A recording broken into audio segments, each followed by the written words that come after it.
Hello viewers, எல்லோருக்கும் வணக்கம். நம்மளுடைய ஆன்மீக அன்பர்களுக்காக நம்ம இன்றைக்கி ஒரு கோவிலை பற்றி பேச போகிறோம்.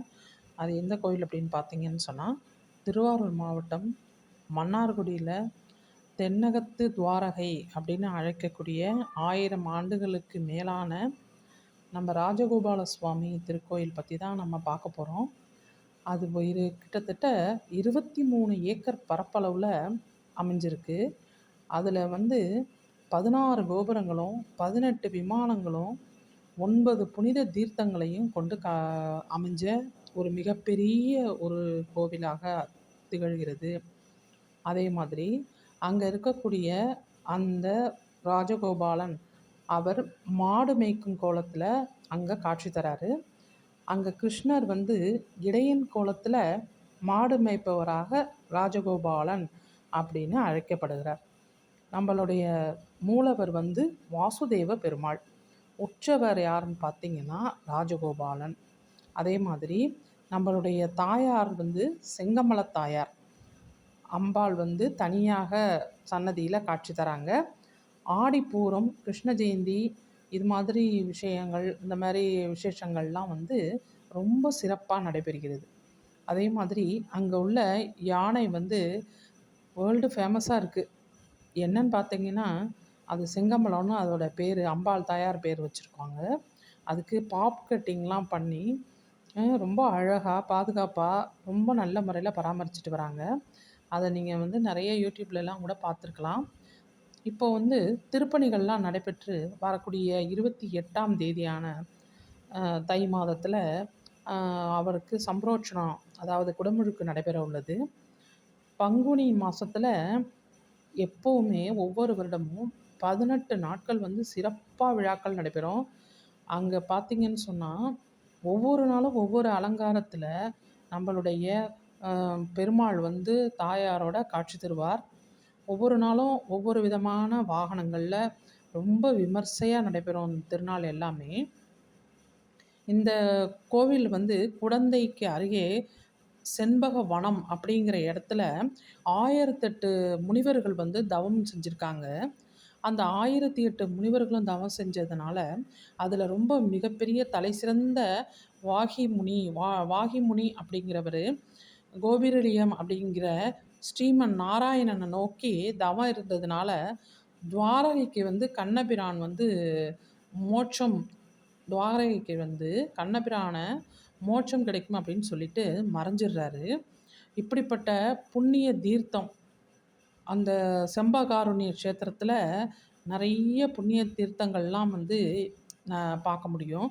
அங்கே சென்று தவம் இருந்த அந்த காட்சிகள் எல்லாத்தையுமே கிருஷ்ணர் கண்ணபிரானா துவாரகையில் முதல் கிருஷ்ண லீலையை நடத்தி தினமும் யானைக்கும் பசுவுக்கும் பூஜை செய்யும் போதெல்லாம் ஒவ்வொரு நாளும் உற்சவருக்கு முதல்ல நடைபெறும்.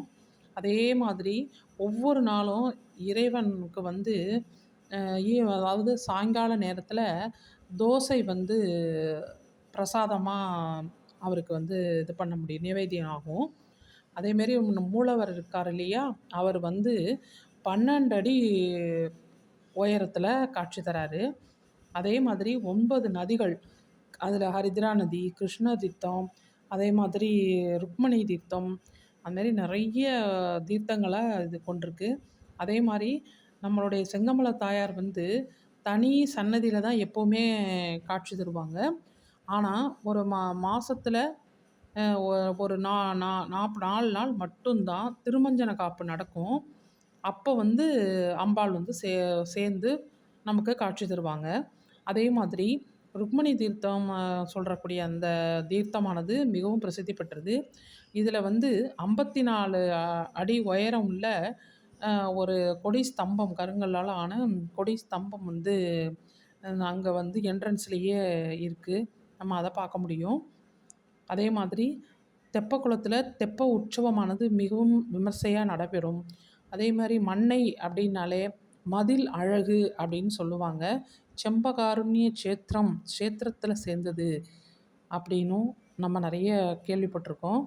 அதேமாரி சீனிவாச பெருமாள், நம்மளுடைய வாசுதேவ பெருமாள், அதே மாதிரி நம்மளுடைய திருப்பதி பெருமாள் எல்லாரையும் ஒரு சேர நம்ம அங்கே பார்க்கலாம். நம்மளுடைய மூலவர் வந்து ரொம்ப பிரம்மாண்டமா காட்சி தராரு.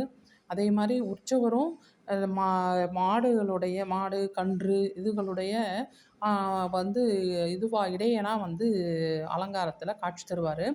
அங்க நடக்கக்கூடிய விசேஷங்கள் 12 மாசமும் விசேஷங்கள், ஒவ்வொரு மாசமும் விதவிதமான விசேஷங்கள் எப்பவுமே நடந்துக்கிட்டே தான் இருக்கும். அது சுற்றுலாத்துறையிலயும் இப்போ வந்து ந பண்ணிட்டுருக்காங்க கவர்மெண்ட் மூலமா.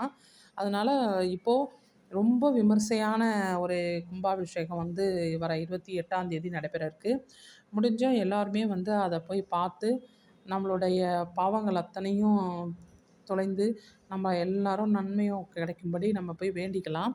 2வது பார்த்தீங்கன்னு சொன்னா, அங்க வந்து உங்களுக்கு இது வரும் இல்லையா? நம்ம வைகுண்ட ஏகாதசி அப்ப பார்த்தீங்கன்னா, நம்பளுடைய கோயில் உள்ள தனியா ஒரு பகுதி வந்து சொர்க்கவாசலாக திறக்கப்படும். அது உள்ள தனி சன்னதியாக அந்த ஒரே ஒரு நாள் மட்டும் திறந்திருக்கும். நம்ம அன்னைக்கு மட்டும் உள்ள போய் பார்க்கலாம். அதே மாதிரி சுரங்கப்பாதை இங்கேருந்து தஞ்சாவூர் பெரிய கோயிலுக்கு இந்த மன்னார்குடி ராஜகோபால சுவாமி கோயில்லேருந்து ராஜாக்கள் வந்து போயிட்டு வரா மாதிரி சுரங்கப்பாதைகளும் இருக்கு.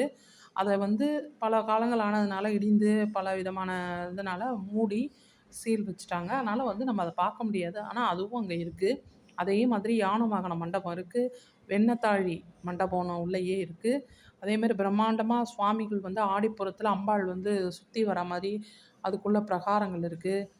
ரொம்ப பெரிய பரப்பளவுல ரொம்ப விமர்சையான மிகப்பெரிய கோவில்.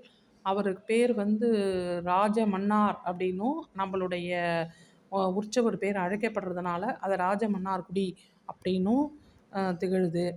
இவ்வளவு பிரசித்தி பெற்ற இந்த கோவில்ல இருக்கக்கூடிய இந்த செ வாசுதேவ பெருமாளையும், செங்கமல தாயாரையும் வணங்கி அனைவரும் வந்து அருள் பெற்று ந ந நல்லபடியா வாழறதுக்கு நம்ம பண்ணிக்கலாம்.